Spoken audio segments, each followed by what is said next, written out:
Good morning, everyone. Welcome to Friday Forum, May 29th. Today I have Mark Florkey, our community manager, here with me, and we are going to be discussing the questions that have been posted on our forums. Welcome, Mark. Hi, how you doing, everybody? Hey, how is it going in Canada, man? It's very warm here. No way. How warm is warm? We're in the high 80s, almost 90 No today. way. Yeah, Seriously? yeah, Wow. nice and warm and sunny. And my wife and I just in the process of starting to move into our new home here in North Sydney, Nova Scotia. Well, congratulations. That's Thank you. quite a life-changing moment. Mm-hmm. So you Yeah, must we're. really like it there in Canada to want to retire there for good, huh? Oh, absolutely. Yeah, it's gorgeous here. Yeah. So tell Uh, me a little bit more about Sydney.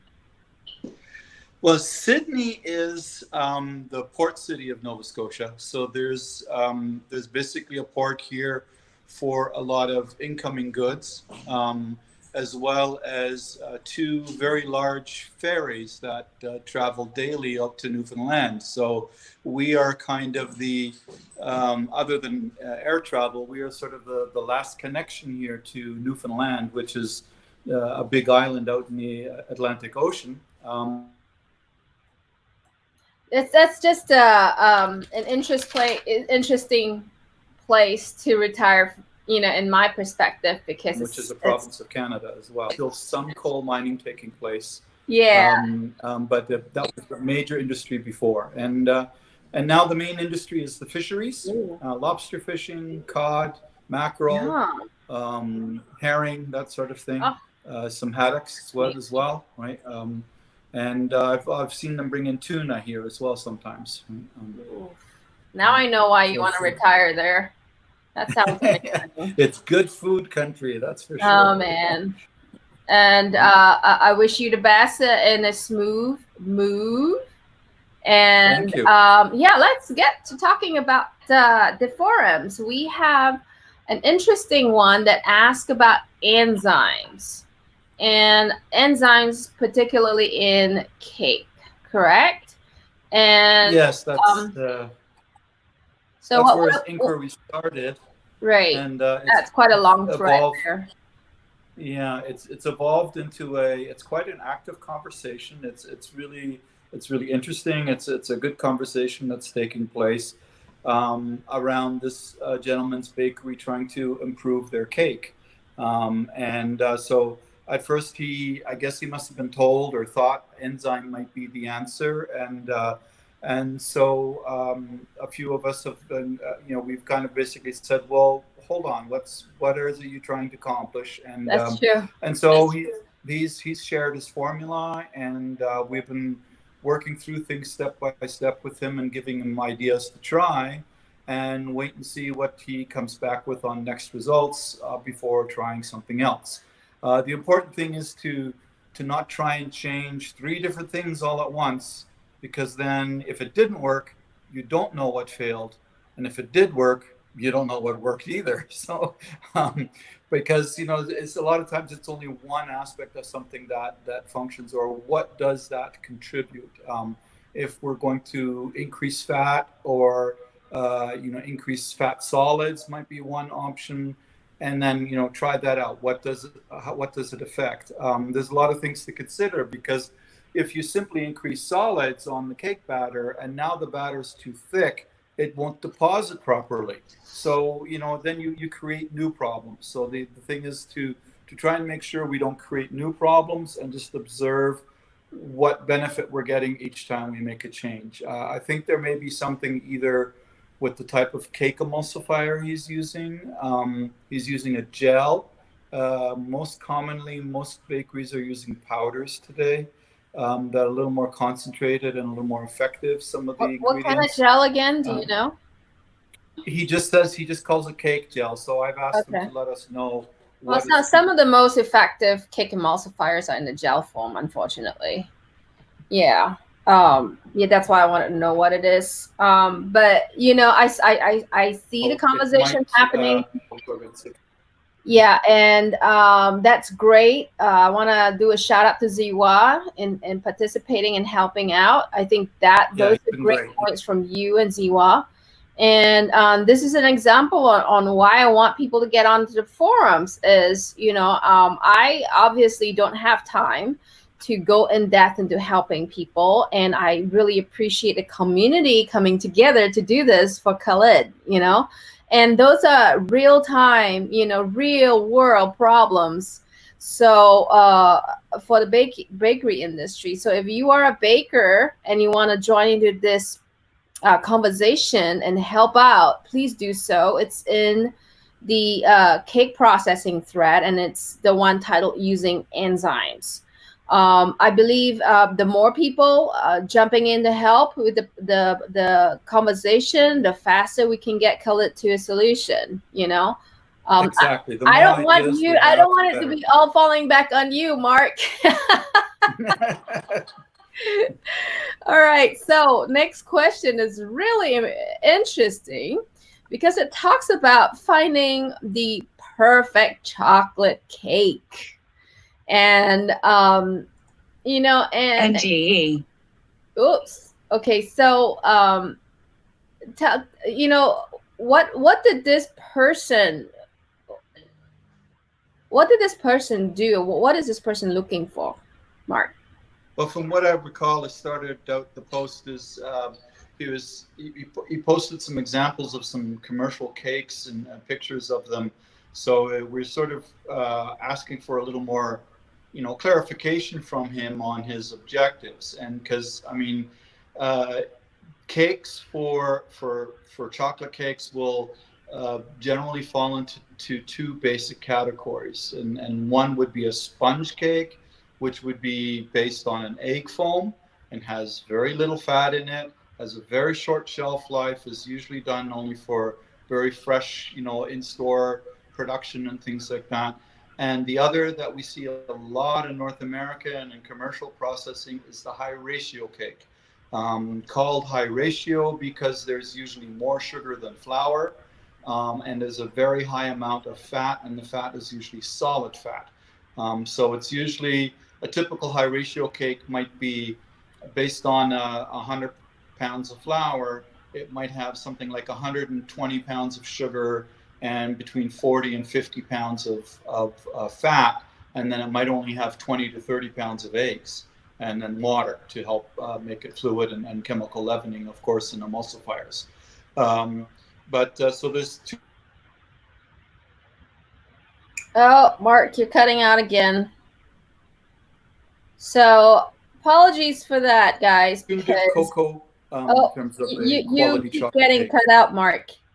Oh, sorry, my connection is my data signal is not great here. That's improving Monday. Right?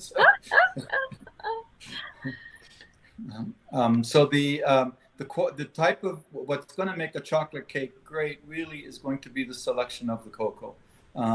What type of cocoa you're using in terms of bean source, as well as the level of alkalization. And a lot of European pastry chefs like a medium to medium high alkalization. So it's a deep red brown color, has more chocolate notes to it. But also the darker you get, the more bitterness you get. So if you think of like a 70% cacao chocolate bar, it has a little bit of bitterness to it, of course, right, because of how dark it gets roasted and alkalized. Right? The darker you go, the more of those bitter notes you get and less of the chocolate flavor. I'm getting hungry. Greek chocolate gets me hungry. But yeah, I mean, I believe even Piratos, I believe is also one of our sponsors, and Piratos Valkalad. Yeah, they have a nice line of chocolates as well, and cocos that are very popular. Right. So, what is your suggestion in that scenario? Is it because you think it's a high ratio cake to get the? I think it's most likely a high. Yeah, my guess is a high ratio cake because if he wants to do something commercial that is going to be on the shelf for days or frozen for weeks, there is going to get a much better shelf life and he's going to get more richness out of the cake. What consumers often perceive as moistness is really just a high level of fat. High fat, high sugar. And I just wanted to point that out too. A lot of the bakeries, like in Hong Kong and in Asia, they use cake mixes, right? They don't use scratch. So a lot of the cake mixes have a ton of emulsifiers, a ton of fat. And it's just glorious all around, you know? So that's why it's a little hard to replicate from scratch.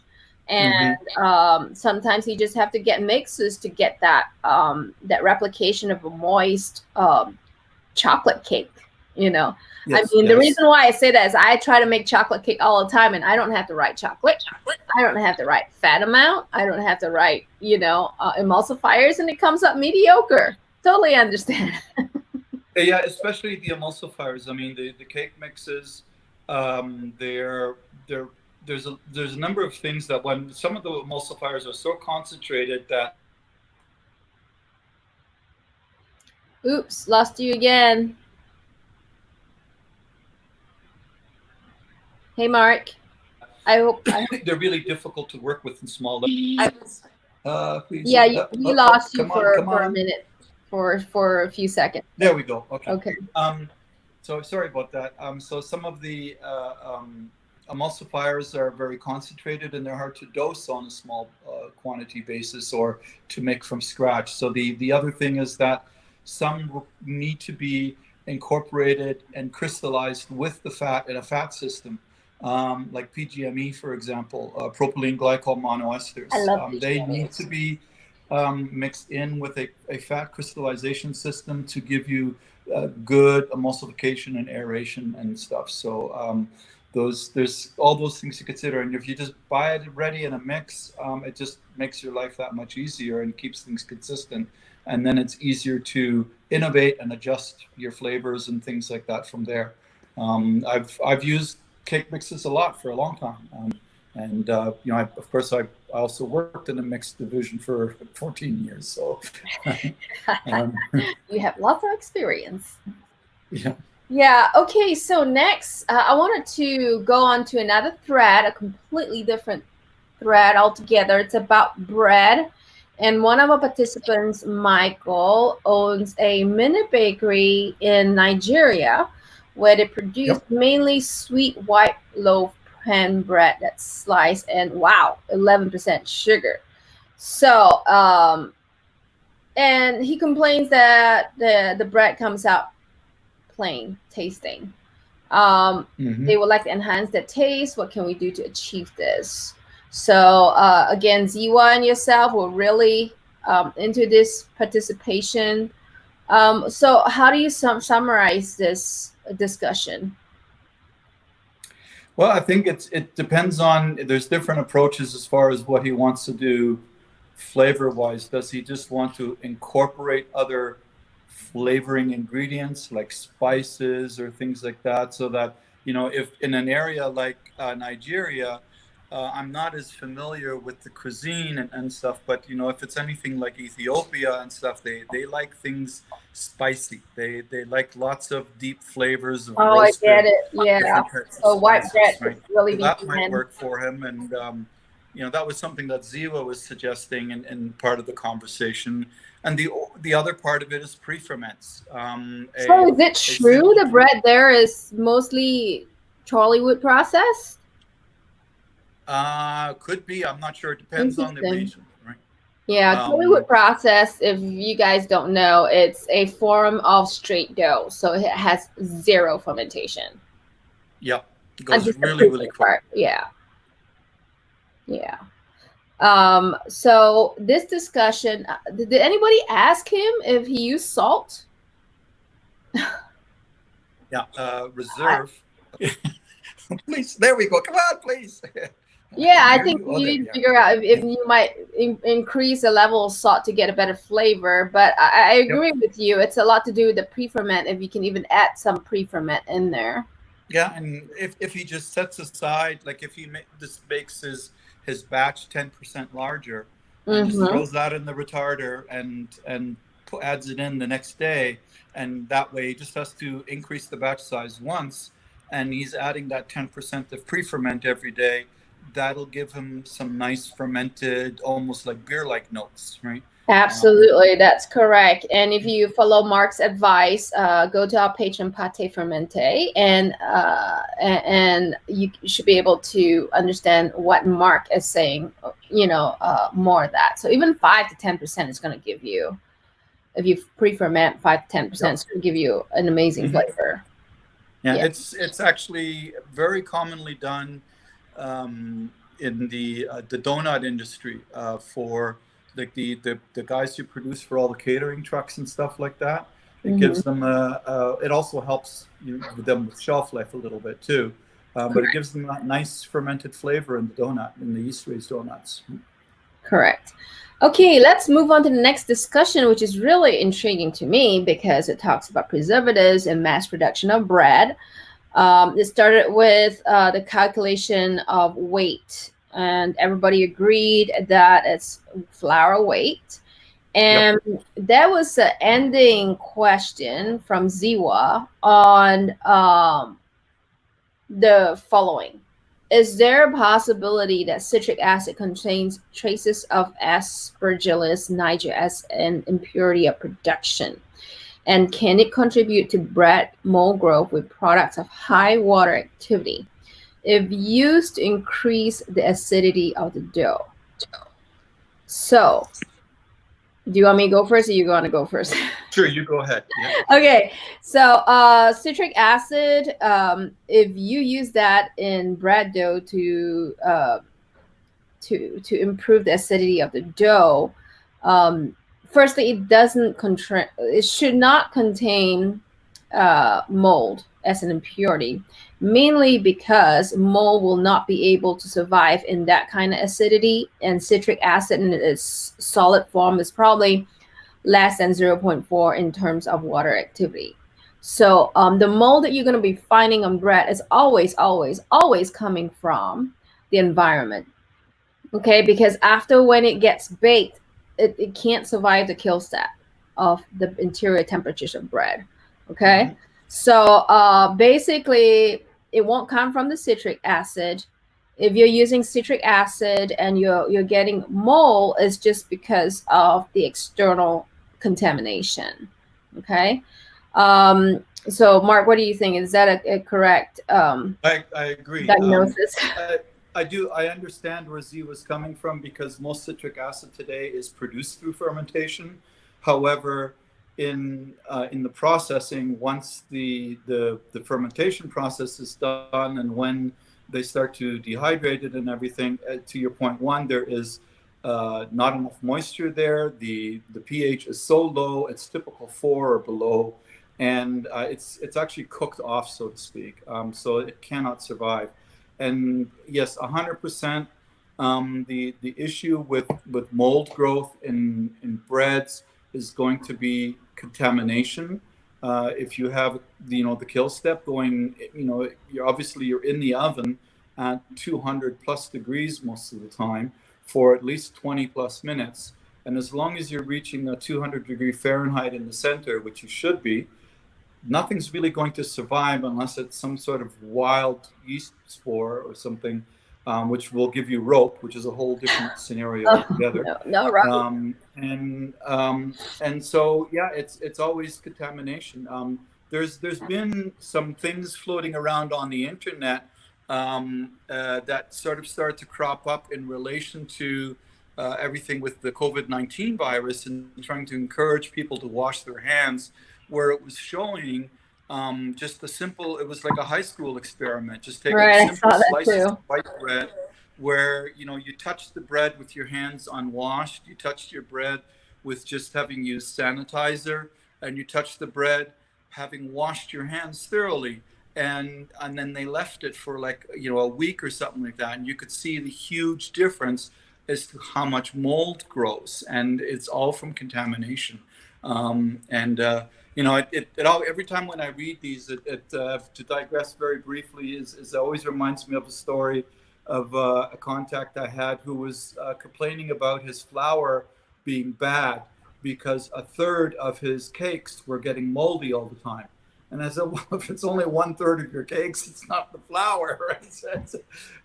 And it turned out that in the cooling area, where this third always got moldy, there was a couple of dirty fans that had. Oh my gosh! It's always the cooling area, Baker. Yeah. So always. And so it's everything. It's not just the people washing their hands who touch the dough. That's probably the least important, because the dough is going to go through a kill step anyway. It's really everything from the moment it comes out of the oven. Anything that makes any kind of contact with the bread is a opportunity to contaminate. Absolutely.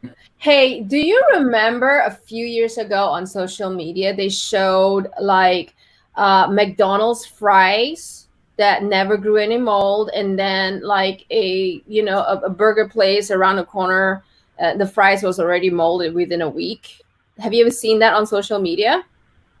No. Okay, so that's one case. The other one was this lady found a 15-year-old beef patty from McDonald's that never molded. And she's like, oh my God, they put in so much preservatives, And I'm just like, people, wait a second. It's just like, no, that's not it. It's because McDonald's really clean and sterilizes their surfaces. It's not because they put in preservatives in your potato. Who puts in preservatives in your potatoes, fries, and burgers? If it has no access to the things that it needs to survive, yeast mold is a yeast type spore, so it needs warmth, food, and humidity. Water. It needs water. It needs water. You have no water. No water. No mold. We need to keep hammering that, Mark. It's like we need to hammer into the public, and when they take this kind of experiments, it's just like, hey, people, it's not because someone puts more preservative. It's because they're cleaner. Okay. So you want to prevent mold, you become cleaner, you sterilize your surfaces, you sterilize your fans. How about don't use fans to cool your product? Kind of novel idea, right? But every time I go in an industrial bakery, I find a fan, being pointed at products to cool. So, that's a whole other learning training session altogether, but I won't get into it. I want to finish this question up. Okay, so does calcium propionate continue to release the propionic acid after baking, or it only occurs during hydration, fermentation, and mixing? Does evaporation in the oven affect these acids in any way? No, it doesn't release anything during baking. It all happens in the mixing. There's even some studies that say it may not be nearly as effective as people kind of think it is. Yeah. It tends to be a very effective preservative in dry blends to help prevent the blend from getting any kind of bacteria growth or things like that. It's limited by good manufacturing practices, because simply you start to go over a certain level, you're going to either kill the yeast, or it's just going to taste horribly acrid. It's just going to have a very bitter taste to it. The GMPs is just so much easier to understand, because if you dig deeper into the regs, you can, and I didn't go down that rabbit hole because it takes forever to find it sometimes, but there is. Oops, you got cut off again. All right, so if you go to our CalPro page and look at the CFR number, the regulation on the no, there we go. Okay, it's coming back. I was continuing what you were saying. Basically, if you go to our CalPro page and follow the CFR link, you should be able to see what Mark is talking about in terms of GMPs required. Yep. And exactly, because I mean, stick to the things that, I mean, Ziva makes some really good points. He obviously understands his chemistry and things like that. Yeah, I love Ziva's contribution. And sometimes it's great to learn and understand things, but that doesn't mean you have to necessarily employ all of it. It helps give you a foundation of understanding of how it functions, and that is key, and that's why his contributions are so valuable. Yeah, absolutely. So let's answer his last question. He or she, I'm not so sure. I'm sorry. Is there any way of using soy flour without increasing the concentration of CalPro? So my opinion on that is soy flour is kind of alkaline, right? So you might affect the CalPro activity, and therefore that's why you need to use more of it. So what's your opinion on that, Mark? That's a possibility, but other than that, it really depends on, again, the amount of soy flour you're going to be using. If you're using it to try and bump protein content to get nutrition, yep, you would be better off using an isolate, because you'll be able to use less, and you won't have the it won't be quite as alkaline, because most of the isolates are pretty basic. Correct. And then you can also get some isolates that have good functionality in baked goods as well, so that they help with texture and mouthfeel in terms of and shelf life in that area. So I don't know what's the function of the soy flour being added here, but don't some people add soy flour to whiten up the crumb also, Mark? Yes, if you can. If you add, usually we found that you don't want to go much above 2 to 3% of the flour weight, otherwise you don't get much benefit from it. Yeah. And ideally you want to blend it with the flour and let it sit for 24 hours. And so it's the enzyme activity in the soy that is basically changing the pigment of the flour. Yep. And that, of course, only works in unbleached flour. If it's bleached, you're not going to make it any whiter. Right? Except for we have so much fun. Our customers in the Chinese noodle industry, they like there's some that like double bleached all-purpose flour, and it's white. Man, the Asians love their white flour. I can attest to that. All right, so let's wrap it up and welcome new member Nomore. Thank you for joining us all the way from Zimbabwe. Hello? Okay. Hello? Yeah.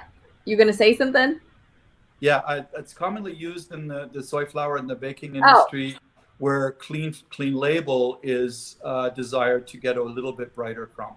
Okay. So that way there's no bleached flour, and it is basically gives it a little bit whiter appearing crumb that way. Okay. Sorry, I cut you off just now. I was going to go into a new segment of introducing. No, go ahead. I sorry, I didn't know you went down. So I wanted to wrap it up and introduce our new member from Zimbabwe, Nomore. And Nomore is interested in developing gluten-free. So I suggest to Nomore, if you could start a new gluten-free thread, we will all get the gluten-free bakers onto that thread, because gluten-free is a very, very, very popular trend right now. And the technologies that I will be sharing and using is very, very novel. I've seen an amazing amylopectin-based tapioca flour from Thailand. You know, the Thais have really perfected that technology. So we'd love to talk more about it. So anyway, we are going to wrap this up, and hopefully we will see more participation, and we will talk more about it next week, Mark. And hopefully you'll get better internet. Yes, we will have my brand new high-speed internet studio next week. Yay! All right. Well, have a good weekend, Mark. Have a great weekend, everyone. Yep, yeah, and be safe and move successfully. I'll see you soon. Thank you. Thank you. Take care. Yep, bye. Bye.